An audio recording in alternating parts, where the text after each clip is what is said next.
ఇలా ఒకసారి వెల్లుల్లి కారంతో ఎగ్ పుల్స్ చేసుకోండి, చాలా బాగుంటుంది. ఈజీగానే ఉంటుంది, ఈజీగా చేసుకోవచ్చు. కొద్దిగా డిఫరెంట్గా ఉంటుంది టేస్ట్. హలో అండి, వెల్కమ్ టు కృష్ణాస్ కిచెన్. ఈరోజు నేను ఎగ్ పుల్స్ చేసి చూపిస్తున్నాను, అది కూడా వెల్లుల్లి కారం వేసి చూపిస్తున్నాను. ఒకసారి మీరు ట్రై చేయండి, ఈ విధంగా చాలా బాగుంటుంది. అన్నంలోకి, చపాతీలకి, దేంట్లోకైనా బాగుంటుంది. ఇక నేను ఒక ప్యాన్ పెట్టేసుకున్నాను, ఆయిల్ కూడా వేసేసుకున్నాను. ఒక గుప్పెడు వెల్లుల్లి రుబ్బలు పొట్టు తీసి వేసేసుకుంటున్నాను. వీటిని కొద్దిగా లైట్ గోల్డెన్ బ్రౌన్ వచ్చే వరకు వేయించుకోవాలి. ఈ వెల్లుల్లి రెబ్బలను కలుపుతూ వేయించుకోవాలి, అస్సలు మాడనివ్వద్దు, లేకుంటే పూర్తిగా కర్రీ అంతా టేస్ట్ మారిపోతుంది. వేసుకున్న వెల్లుల్లి రెబ్బలు కూడా వేగిపోయాయి, ఈ కలర్ వస్తే సరిపోతుంది. వీటిని ఒక బౌల్లోకి తీసేసుకుంటున్నాను.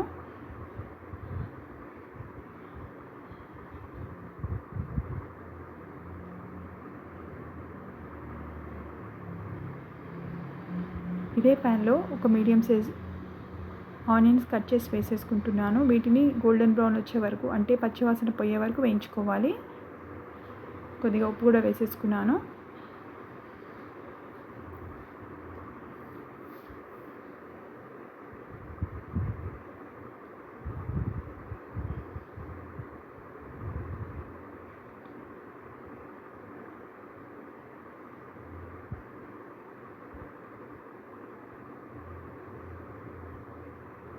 ఉల్లిపాయల ముక్కలు కూడా వేగిపోయాయి. నేను ఇక్కడ ముందుగానే చిన్న నిమ్మకాయ సైజ్ అంతా చింతపండు కడిగేసుకొని వేడినీళ్ళు పెట్టుకొని నానబెట్టి పెట్టేసుకున్నాను. పులుపు ఎక్కువగా తినేవాళ్ళు ఎక్కువగా తీసుకోండి. నేను తీసుకున్న కర్రీ క్వాంటిటీకి ఇది సరిపోతుంది.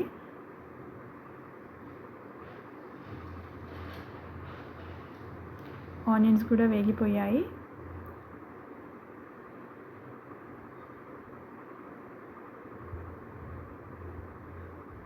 ఇవి పూర్తిగా చల్లారయ్యాక మిక్సీ పట్టుకోవాలి, అంటే ఒక పేస్ట్ చేసుకోవాలి.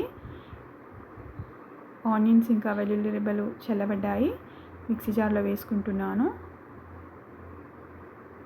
ఈ కర్రీకి ఈ వెల్లుల్లి రెబ్బలు, ఆనియన్స్ని ఇలా ఆయిల్లో వేయించుకొని పేస్ట్ చేసుకోవడమేనండి చాలా టేస్ట్గా ఉంటుంది కర్రీ. అందుకోసమే వెల్లుల్లి కారంతో ఎగ్ పులుసు అని చెప్పాను. ఇందులోనే కొద్దిగా పసుపు, ఉప్పు, కారం వేసేసుకుంటాను.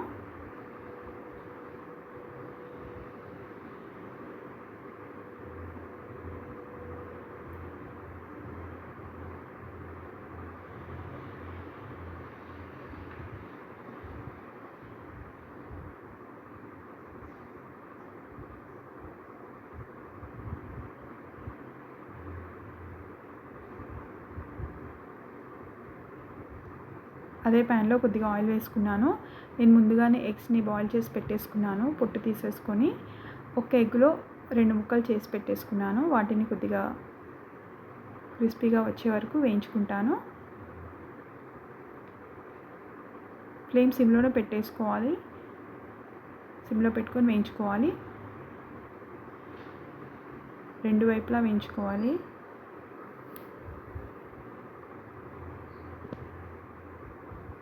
ఎగ్స్ని కట్ చేసుకోకపోయినా పర్వాలేదు, అలాగే వేసుకోవచ్చు. కొద్దిగా ఘాట్లు పెట్టేసుకొని వేయించుకోవచ్చు, అలా అయినా బాగుంటుంది.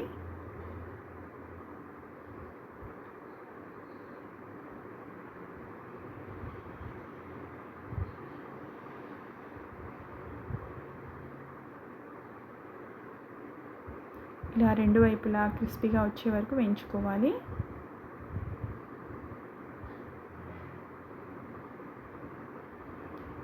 కింది సైడ్ వేగిపోయాయి, ఇప్పుడు వీటిని టర్న్ చేసుకుంటాను.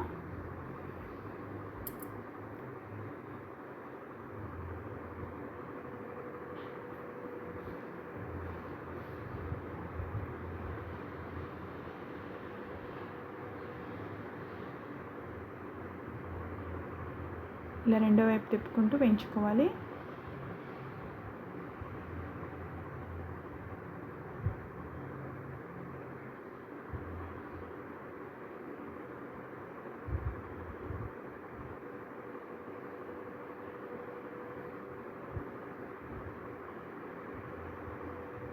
కొద్దిగా పసుపు, కొద్దిగా కారం వేసేసుకుంటున్నాను.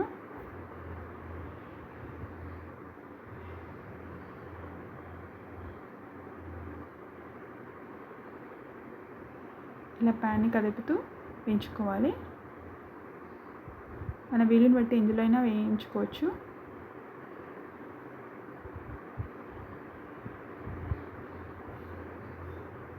నేను ఇక్కడ ఒక గిన్నె పెట్టేసుకున్నాను. ఎగ్ పుల్స్ చేసుకోవడానికి గిన్నె వేడైంది, ఆయిల్ వేసేసుకుంటున్నాను.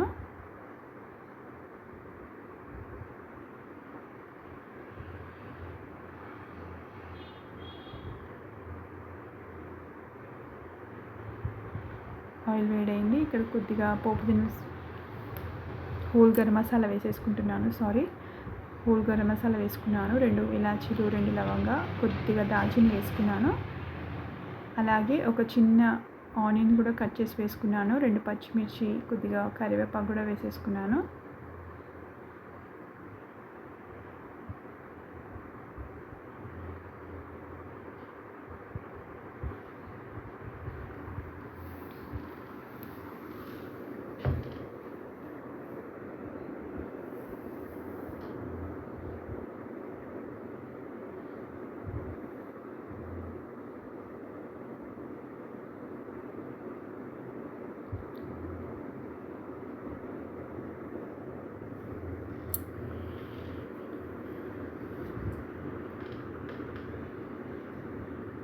కొద్దిగా ఉప్పు వేసేసుకున్నాను.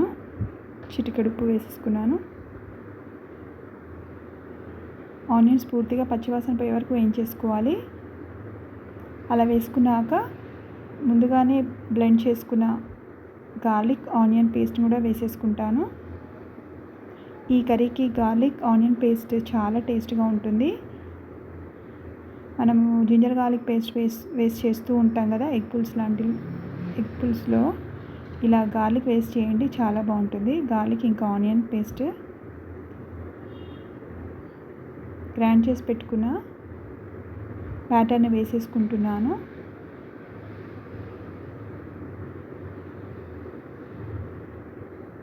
కొద్దిగా కారం ఎక్కువ తినేవాళ్ళు కారం ఎక్కువ వేసుకోండి,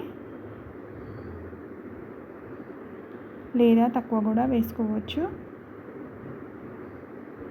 పులుపు కదా, కొద్దిగా కారం ఉంటే బాగుంటుందని నేను ఇక్కడ 2 టీ స్పూన్ వేసుకున్నాను. కొద్దిగా కారం ఈ ఎగ్ పుల్స్ లాంటి వాటిలో పులుపుని బ్యాలెన్స్ చేస్తుంది, అందు గురించి 2 టీ స్పూన్ వేసుకున్నాను.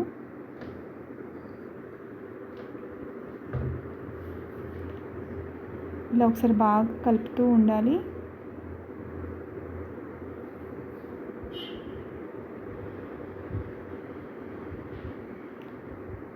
కొద్దిసేపు ఇలా కలుపుతూ ఉండాలి. ఆనియన్స్ గార్లిక్ ఆల్రెడీ వేయించి పెట్టుకున్నవే కదా, ఎక్కువ సమయం కూడా పట్టదు. ఇందులో చింతపండు రసాన్ని వేసేసుకుంటున్నాను.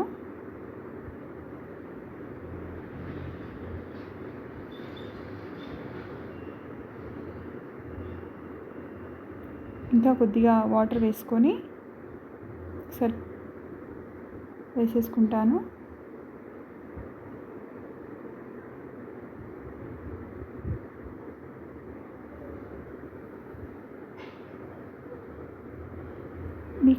మీకు కర్రీ పలచగా కావాలంటే పలచగా చేసుకోవచ్చు, లేదా చిక్కగా అంటే చిక్కగా కూడా చేసుకోవచ్చు. నేను ఇక్కడ కొద్దిగా వాటర్ ఇంకా చింతపండులో పిసుకొని వాటర్ వేసేసుకుంటాను.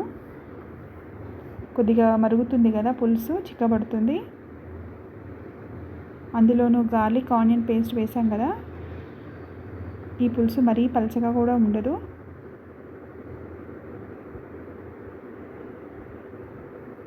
కలుపుకోవడానికి చాలా బాగుంటుంది. రైస్లోకైనా, చపాతీలోకైనా, దేంట్లోకైనా తినడానికి కూడా బాగుంటుంది. కొద్దిగా వాటర్ వేసేసుకొని మిగతా వాటర్ని కూడా వేసేసుకుంటున్నాను.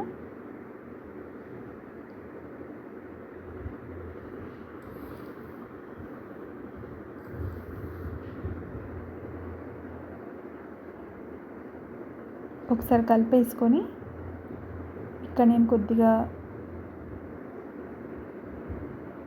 పులుసు ఇంకా మరగాలి, కొద్దిగా ధనియా పౌడర్ వేసేసుకుంటాను.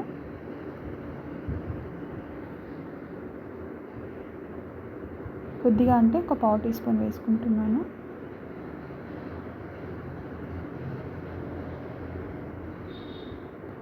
గార్లిక్ ఫ్లేవర్ తెలవాలంటే గరం మసాలాలు ఎక్కువగా వేసుకోవద్దు ఇలాంటి పులుసుల్లో.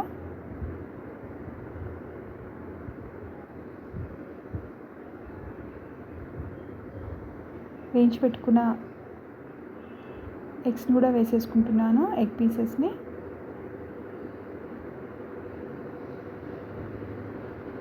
రెండు మూడు నిమిషాలు మరగనివ్వాలి.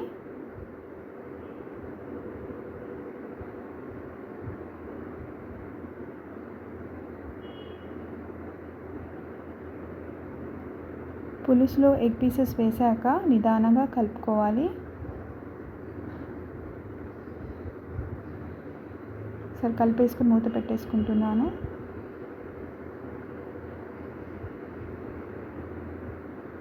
చూడండి, ఇక్కడ పులుసు చిక్కబడింది అంటే కర్రీ రెడీ అయిపోయింది. ఇలా గరిటెతో నిదానంగా కలుపుకోవాలి.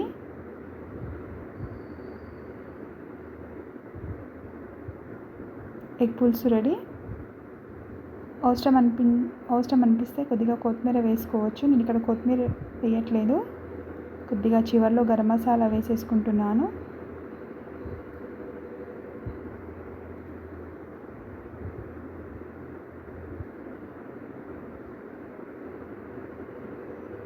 ఇలా వెల్లుల్లి కారంతో ఎగ్ పులుసు మీరు ఒకసారి ట్రై చేయండి, చాలా బాగుంటుంది, కమ్మగా ఉంటుంది.